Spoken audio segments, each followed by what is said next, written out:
So this one particular day, I was traveling through downtown in Chester, and I was walking past like a seafood shop or something like that. And I forget where I was actually going at that day. I might have been like walking to one of my family members' house or something like that.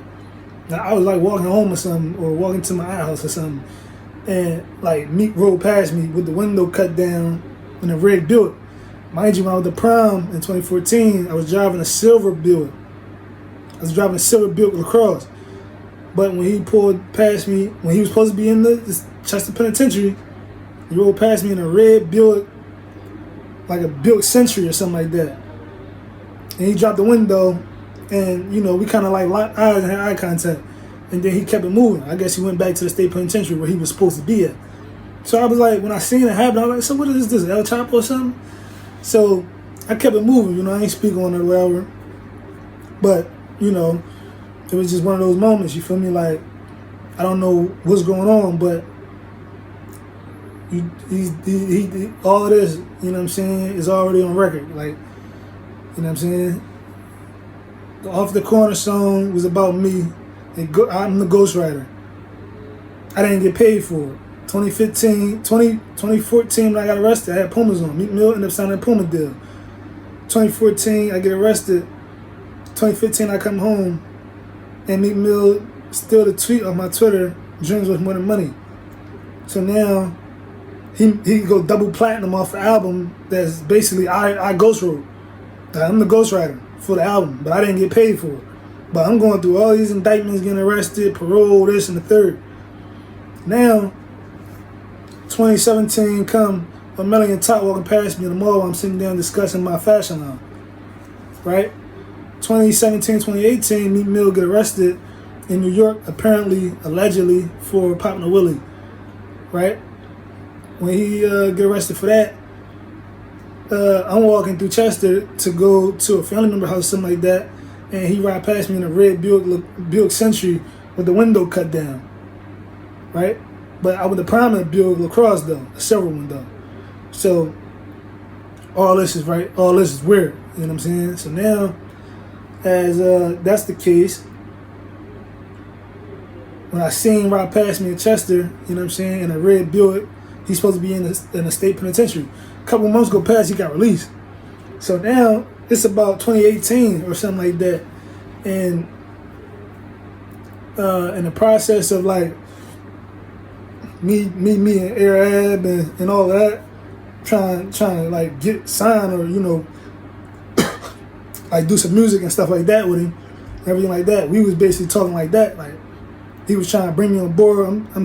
We trying to figure it out, and you know, I kind of was like, no, it's not really the right time for me to really like pursue rap right now. You feel me? Because I'm not sure if I'm gonna be able to get money, you know what I'm saying, off rap if I really pursue it at the moment. So I wasn't really trying to pursue music at the moment. Meanwhile, I was like communicating with my leisure, you know what I'm saying, my leisure king, whatever. So I met one of her uncles when I was in Wilmington, you know what I'm saying. When I was in prison in Wilmington, I met one of her uncles. That's how I knew her. That's how I kind of like was familiar with the name and whatnot. So then on Instagram, I ended up like seeing her one day on Instagram, and that's when I followed her and we started talking.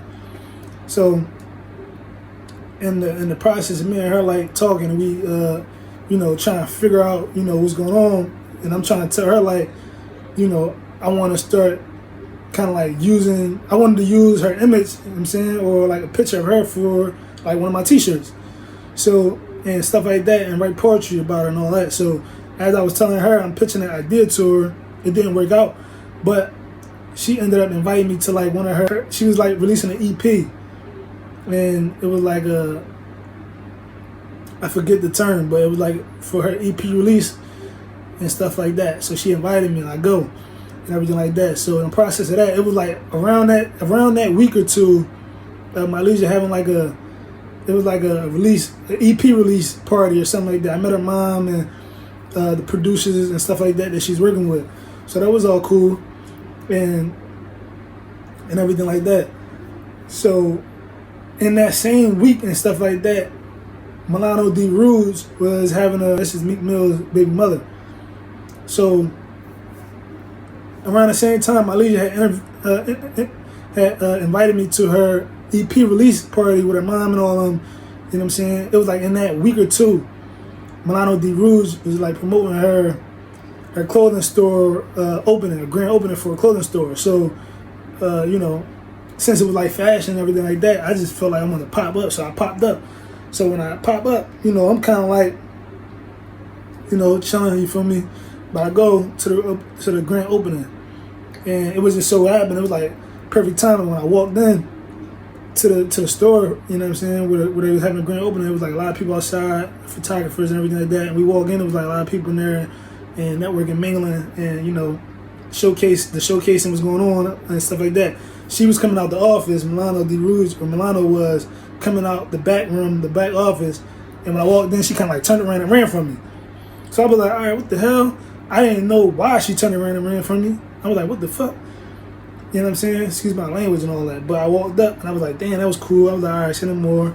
But I ended up sitting down next to her mom. So when I sit down next to her mom, like I was just talking to her mom and a few people that was at the table, like right there at the table.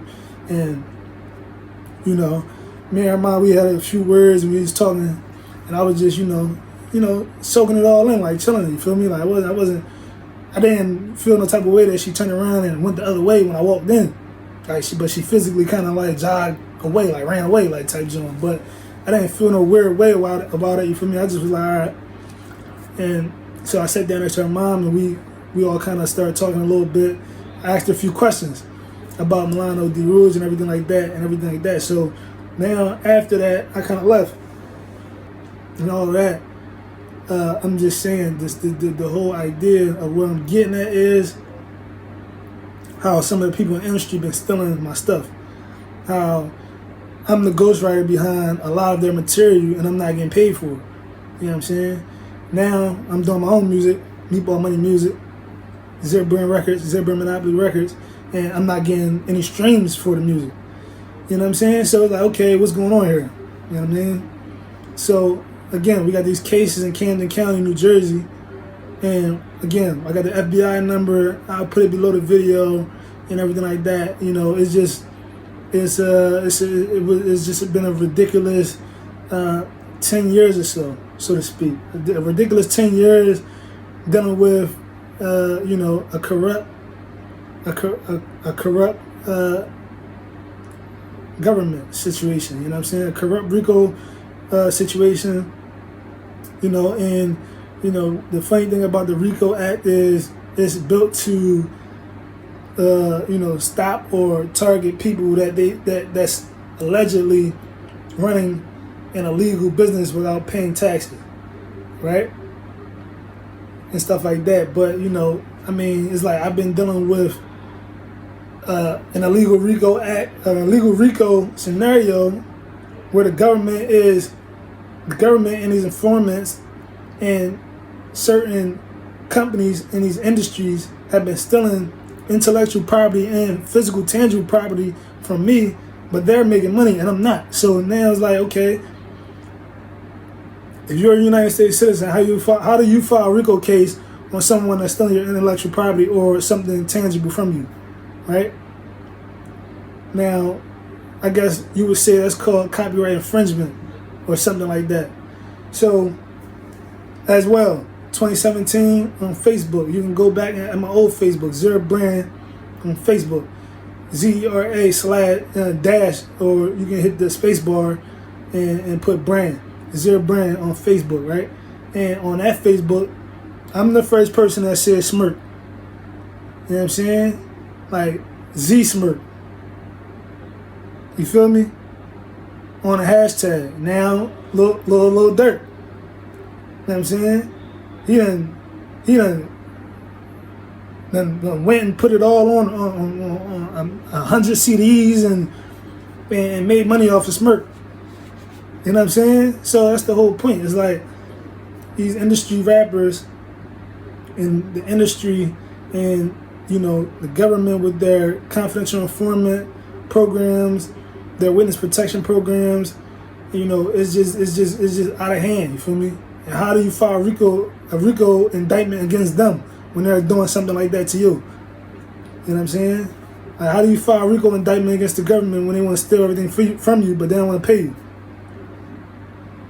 So now I meet El Chapo on his third attempt to escape America or escape prison, and he shake my hand with his left hand, and I walk away from him like, no, I'm not. I'm okay. You know what I'm saying? I didn't come here for that. I'm not looking for you. I'm not looking for crack.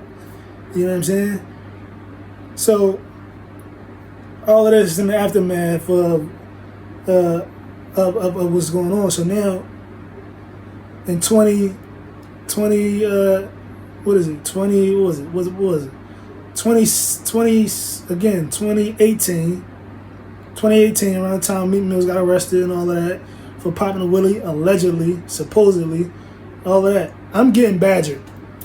I'm getting badgered at the jobs I'm trying to work at. I'm getting badgered in the streets. I'm getting badgered in traffic. I'm getting badgered by police here, there, here, everywhere. You feel me? So as I'm getting badgered by police in the system, I'm going to high-powered attorneys. I'm trying to find high-powered attorneys to help me with this matter, right? I go to Wilmington, Delaware. I'm looking for all my case files. I go, like, give me all the evidence and the evidence lockers from those cases because the cases got returned. That's my property. Oh, the property's not here anymore. The property's not here. Okay, so where's my property at? It's supposed to be in the evidence locker. The case is overturned. That's my property, legally. Oh, the evidence locker is empty. So now I want all my files. I go to Wilmington, get all my files. They wouldn't even give me all the files. Oh, you got to put in this motion. You got to write this person. You got to pay $1 a page. It's 1,500 pages and all that. Oh, they got to pay $7,000 just to get my caseload. You know what I'm saying? So now I'm getting badgered and I start pursuing all my information, all my documents from this federal appeal that I won. I start going to high-powered attorneys in Philadelphia area. Like, yo, help me decipher what the fuck's going on. I'm being badgered. How can I sue the police department? How can I sue the district attorney? What do I need to do? What is going on here? So, for instance, I went to a few lawyers. One being Jeremy Rosenbaum in Jenkintown, PA. So it's not Philly. It's kind of like almost near the greater Northeast. But Jeremy Rosenbaum law, and that's like his office. It was like located in, again, Jenkintown, PA. So that's one attorney I spoke to regarding civil rights, basically. Like, I'm trying to sue somebody. I'm trying to figure out why I'm being badgered everywhere I go. Like, what's going on? You know what I'm saying? So I talked to him. I paid him an initial fee to look into it and stuff like that. And long story short, he wasn't able to really pursue anything with me based on just the overturned conviction itself. So he was basically letting me know, like, you're gonna need a little bit more, and it's gonna be you, and the police department and the district attorneys, they got immunity and this, that, and the third. So it's like I started talking to these different lawyers. I remember Jeremy Rosenbaum, and I remember Carl Anderson, and his office was located in Center City, Philly. There was another attorney I met in Center City, Philly, to discuss this matter in 2018 as well. 2016, no, it was 2017, 2018. I believe it was 2018, the summer. So right in the summer of 2018, I start like really investigating this, looking into these different lawyers and trying to get them to help me figure out these answers and figure out, how I can be compensated and, defend myself. So Carl Anderson, Carl spelled with a K, K-A-R-L, Carl Anderson, he was advising me that the same thing, like, all right, we see it could be something, we see you being badgered, you had this overturned conviction, it's a lot of stuff that went into that whole, trial or two and everything like that, but they all kind of were saying the same thing, like, but that's not enough, evidence or enough, information for a lawyer to be able to help you as far as like trying to do like a civil lawsuit against someone specific or against an agency or anything of that nature. So then I was like, all right, cool. So again, 2 that I remember, it was like 4 or 5 of them, maybe like 3 or 4 of them that I did actually sit down with and talk to about it, and I showed them my case and everything like that. But again, Carl Anderson with a K, A-R-L Anderson, and Jeremy Rosenbaum, and his office was up in Jenkintown. So those 2, you know what I'm saying, 2 that I remember. But that was 2018 when I was being badgered. I was just being tired of being badgered. I mean, we're talking about from 2014 all the way to 2018. So 4 years, and then I lost my license, you know, because the judge is threatening me with a DUI and sending me upstate and convicting me and all that. So, you know, it was like all of this badgering, all of this harassment, all of this, you know, I can't even work. I can't even, you know, sit like a regular person and just get a regular 9-to-5 paycheck because of all of this. They want to follow me here, follow me there, follow me here, follow me there. I'm getting harassed here, badgered there. You know what I'm saying? Like, what's going on? You know what I'm saying? So, again, one of my posts on Instagram is a description of the RICO indictments, or what that terminology is really about. And it's basically saying how, you know, that agency, those agencies, you know, when they're trying to frame a RICO indictment, you know, they'll actually conduct illegal conduct. So I'm suffering from all this illegal conduct. Here it is, these rappers running around the country doing shows for $100,000 a night, but they're stealing my shit. You know what I'm saying? So, all right, Mr. Smirk and James was more than money, Mr. Meek, right? So when I go in the courtroom, they call him District Attorney, Mr. Meek. You know what I'm saying? So it's like, all right, man, that's 2017, 2018. 2019, after, you know, I go through something in Philadelphia and all of that with the with another case that I disclosed already, and again, just a little firearm situation, you know, arrested with a firearm in Pennsylvania without a permit or license. So now, when I come home from that scenario in 2019, you know, I'm doing what? Being an upstanding citizen, paying taxes, as always. You know what I'm saying?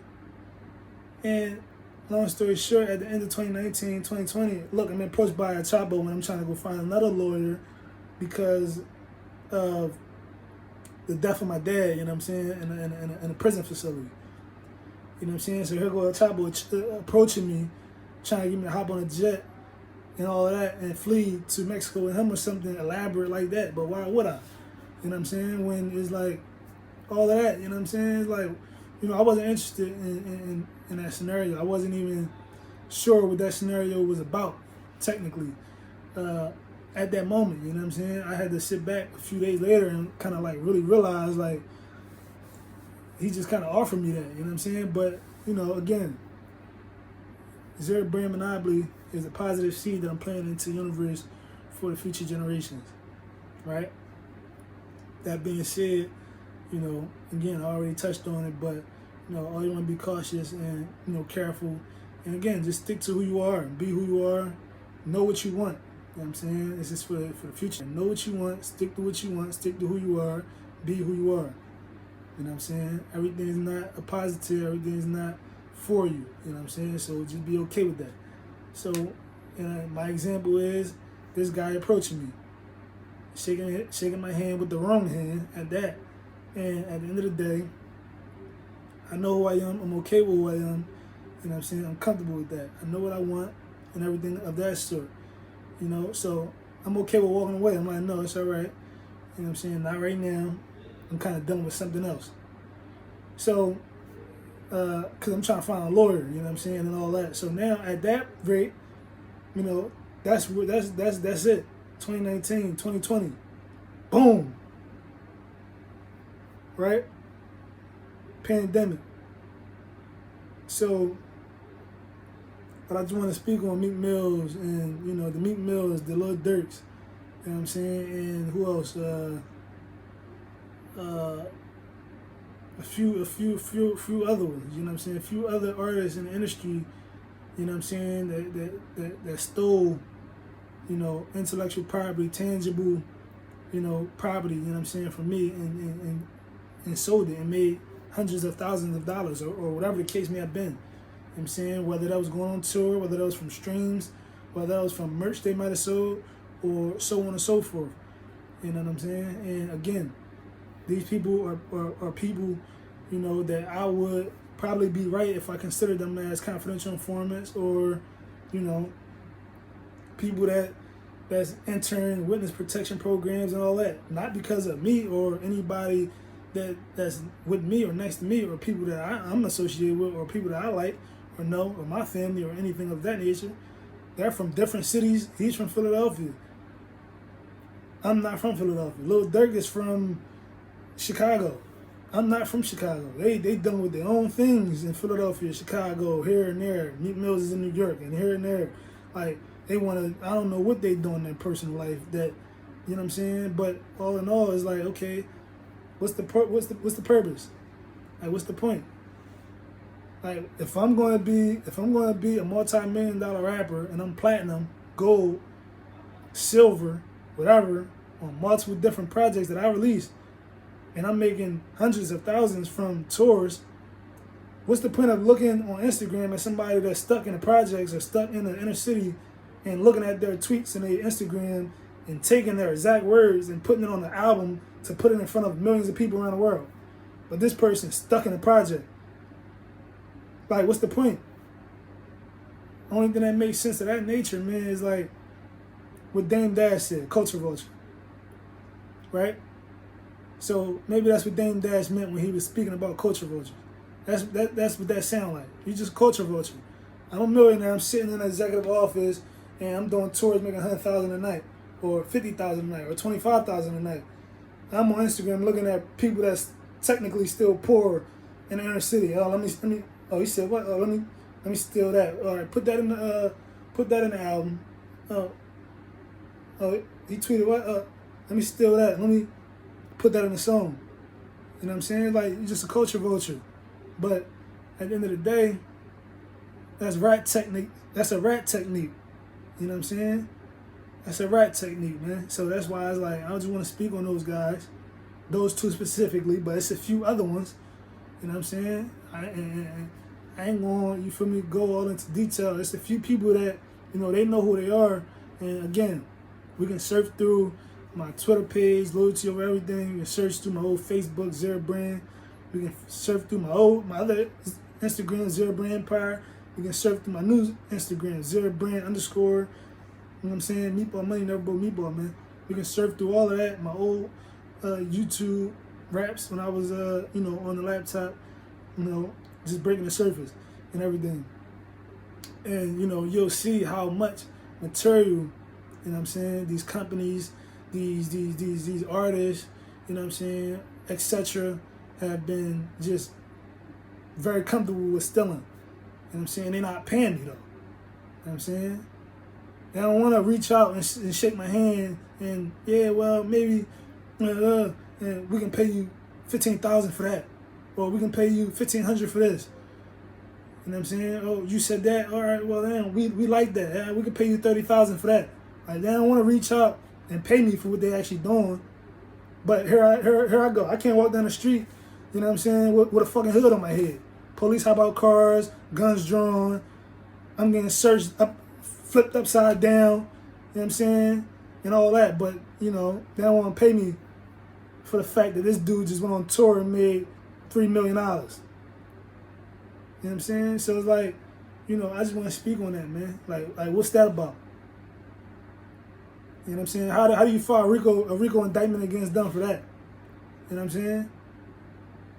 So it's like, that's all, man. Like, ZBM, man, Zera Brand Monopoly. You know what I'm saying? Zera Brand Records. You feel me?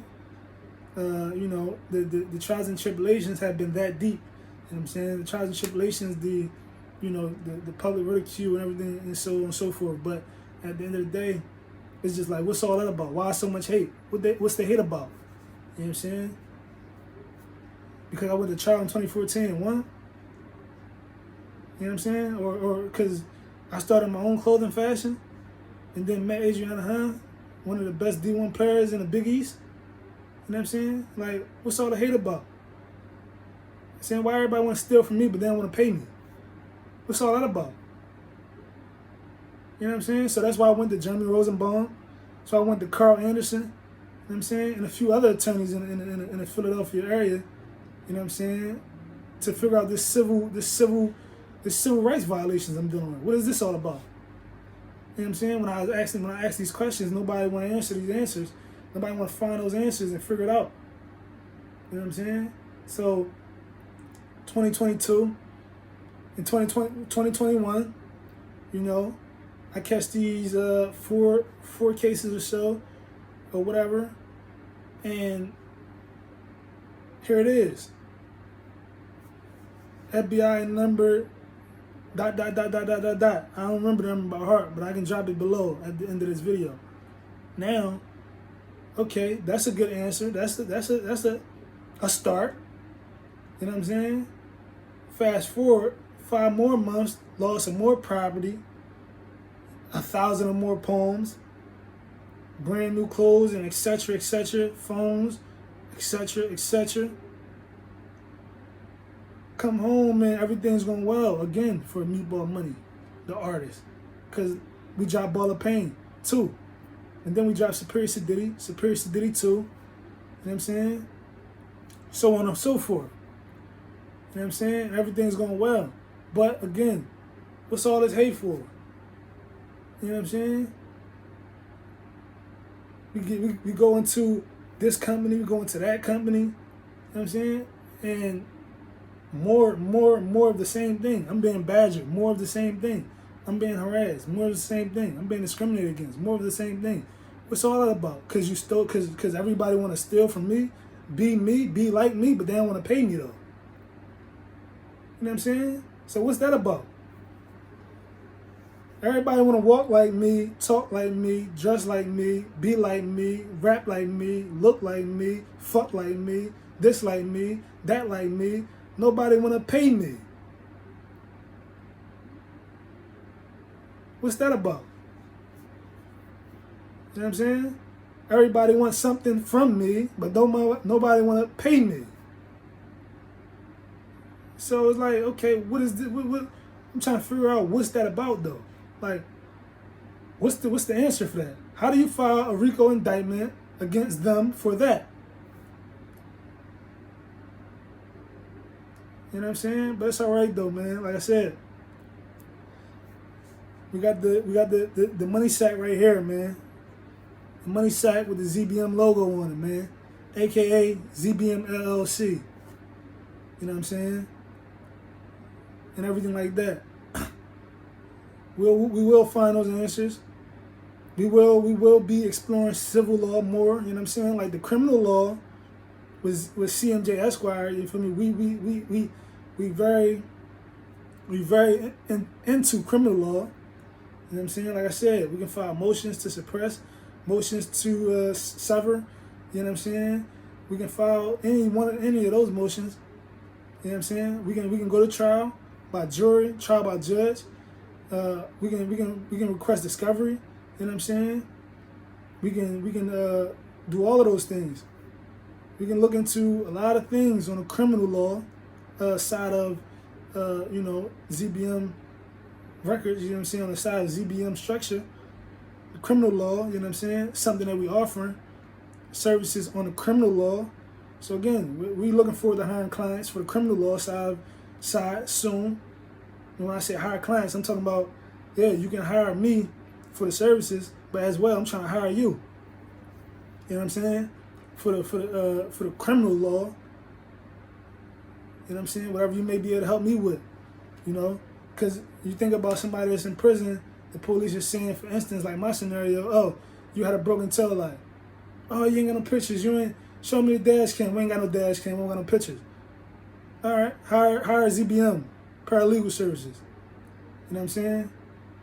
We'll contract somebody to go to the police depot area, wherever they got the cars at in the impound, and get the key, start the car, take pictures. Is this a broken tail light or not? You know what I'm saying? So we're looking to hire people for our legal services that we'll need, and we also looking to be hired by people that need our help. So ZBM Paralegal Services. in the criminal law. We can do that. We can do all of that. We're going to get into all of that. But we don't need just criminal law. We need this civil rights law, right? So that's something that we had to really focus and zoom in on. This is the criminal, civil side of the law, right? Criminal, civil. Civil is still criminal, right? So we zoom in on the civil criminal law. You know what I'm saying? And we're gonna have to get more deeper into it, so we know how to go about representing people in the civil law, in the civil. So again, stay tuned, man, and stay motivated, and stay stay energetic, man. Stay optimistic. ZBM Records, ZBM Publishing, ZBM Legal Services, man. Like we Zera Brand Monopoly. You know what I'm saying? We really bringing this full circle. Zera Brand Clothing as well. We really bringing it full circle and everything. And thanks for everybody that supported thus far. Thanks for everybody that showed resistance thus far. You only help. We do appreciate the resistance. All the resistance, it only helped. It only helped. So we do appreciate the resistance. Thank you for showing resistance. It only helped. It's only going to help. And thanks again to those who have supported. You know what I'm saying? We appreciate that. ZBM CEO Carløs Zeta, man. Stupid on the balls.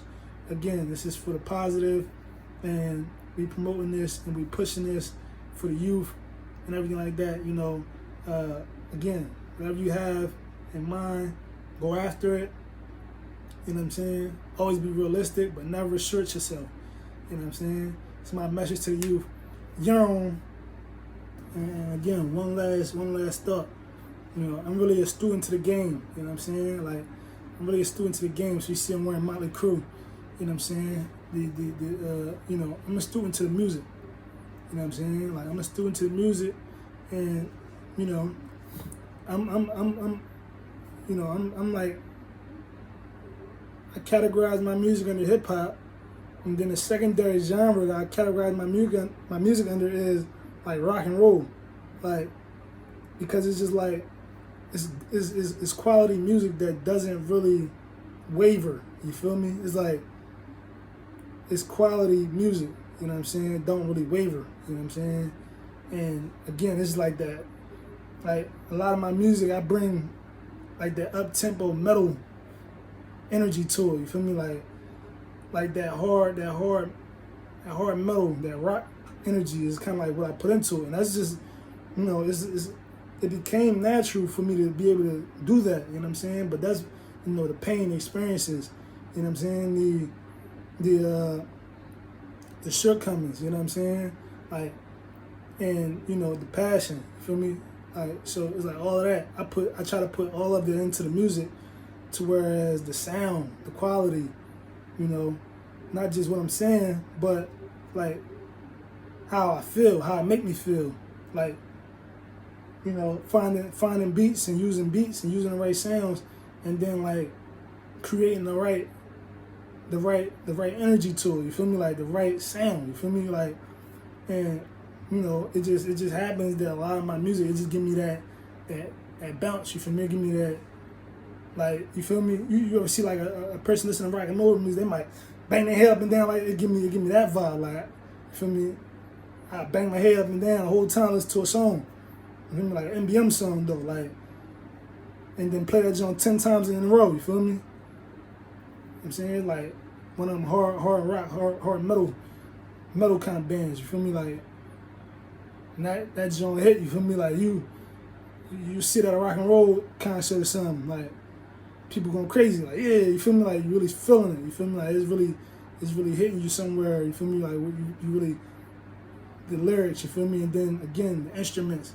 So it's like I try to tune in. You feel me? Like into the music when I'm creating music. You feel me? Like that deep. Like that's why I categorize my music as like rap, hip hop music. You feel me? It's in that genre. The second genre is kind of like rock and roll, hard, heavy metal. what I'm saying? Because like the beats, the energy, the sounds, the instruments that I'm interested in recording music to, and then the actual stories, you feel me? The actual lyrics, you feel me? The flows, you feel me? It's just like, to me, it just feel like heavy metal rock and roll, like, you know what I'm saying? For instance, one of my songs, Little Did I Know, I'm nigga from them niggas really hoes, little I know.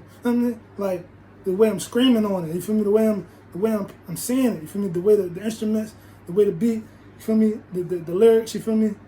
What else? I can't cry over spilled milk. Like spilled milk, that's another one. You feel me? And then another one, Greasy, you feel me? I wanna phone with you, pull up and I'll tell them what I'm gonna do with you. You wanna be my baby boo, you wanna be my shooter. Like, it's like, you know, I can do the low, I can do the low key Jones too. You know what I'm saying? Like, niggas be telling, that was a little slower. You know what I'm saying? It wasn't really like up tempo, heavy metal rock, you feel me? Or not like that, but it was like, I can do that too. You know what I'm saying? Then I can do Run It Up, you feel me? I just want to get the bag and run it up. It was kind of like a little fat. It wasn't slower, but it was kind of like a little bit more relaxed.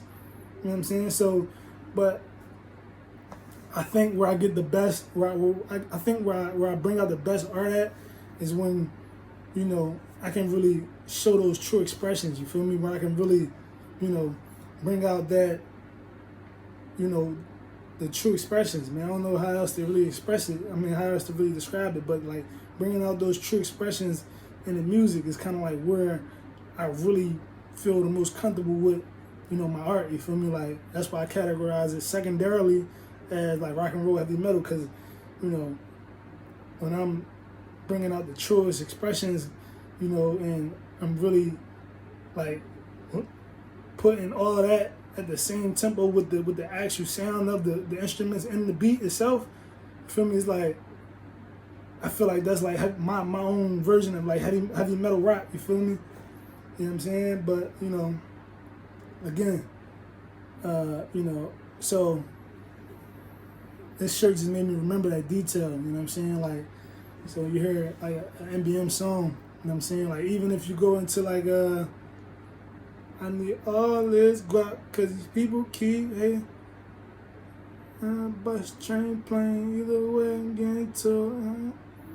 Like, I got a couple songs, man. You know, I got this memory joint or whatever. But yeah, you tap into some of the music, you'll see what I'm saying. Like, when I'm using these different melodies and these different beats, you know, with the different instruments and the sounds, you feel me? You can see how, like, I'm trying to bring, like, not trying to bring, but I'm bringing, like, the truest expressions out. You know what I'm saying? And I feel like that's just like my version of like heavy metal rock and roll, because when they hitting those instruments and they screaming, jumping on stage, you feel me? It's like they bringing out their truest expressions of how they feel. You know what I'm saying? About the music itself, and then actually the lyrics. Like, they bringing out their true expressions about how they feel. That's how I feel. You know what I'm saying? When I'm working on certain songs, I'm working on certain projects, I'm bringing out the truest form of expression of how I feel, you know what I'm saying, about the actual music itself and about the actual lyrics, you know what I'm saying? So it's like, secondarily, you know, I feel like some heavy metal rock and roll type vibes, you feel me? But primarily, you feel me, again, you know, it's technically rap music and everything like that. So yeah, man, young NBM music, that's just a little detail into NBM music, man, and, you know, how I kind of like the science behind how I make music, you know what I'm saying? How I do my own music, you know what I'm saying? And again, you know, I don't mind sharing, you feel me? Or, you know, giving, you know, details to how, you know, I orchestrate for music and anything else. It's just like, you know, it's becoming, you know, a little bit overly done to see people continue to capitalize off of me, but they don't want to pay me. You know what I'm saying? So I think that's a real issue, and for the youth out there, you know, just be careful, because, you know, I just recently met Philly Free, you know what I'm saying? Philly Freeway, you know what I'm saying, as well. And, you know, that was one of the first things he said, you know what I'm saying, when I met him, was that, you know, and he's not the only one that you'll hear say it, but, you know, he gets signed or whatever the case may be, and then a couple years go past, you know, and then you find out that you done lost out on a whole $200,000-$300,000 or something like that because you ain't understanding, or you ain't saying this, or you ain't saying that, or you don't know how to go about this or go about that. You know what I'm saying? So it's like, you know, it's just it's a terrible thing. You know what I'm saying? To you know, if it happens once or twice, all right. You know what I'm saying? You need to learn. Maybe, you know, you can go about that differently the next time. But we talking about, like, specifically, personally, you know, to see so much capitalization off of something that I'm bringing to the surface of society, and I'm not reaping none of those financial benefits. You know what I'm saying? It's kind of like, all right, that's like a terrible thing. You know what I'm saying?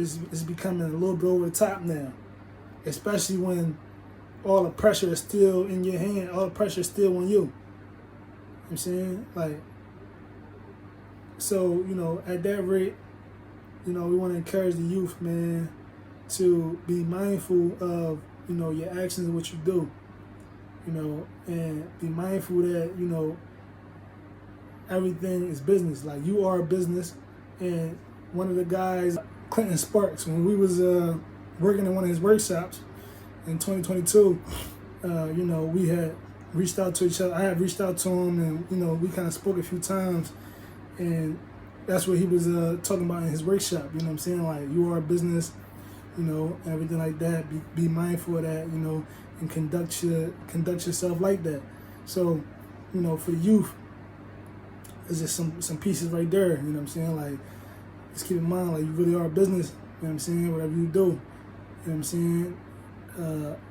You can make something from it. If you don't make something from it, you still want to own it. You know what I'm saying? You still want to, you know, have possession of it. So if I do poems, you know what I'm saying, and I put 10 poems out, now I ain't making any money off the 10 poems, but those 10 poems are still mine, so I still own the property. So, you know, that was something that Clinton Sparks, you know what I'm saying, kind of put me on. He kind of one of those senior kind of guys in the industry, you know what I'm saying? He's been doing it for over 10, 15 years now and stuff like that. So, again, always want to encourage, you know, reaching out, learning from different people and stuff like that and whatnot. So, yeah, it's kind of like the science, some of the science behind Me Bought Money and Zero Brand Records, man, Zero Brand Monopoly Records, ZBM. And, you know, we're going to keep definitely doing music, you know what I'm saying, and whatnot. So I think that's pretty decent.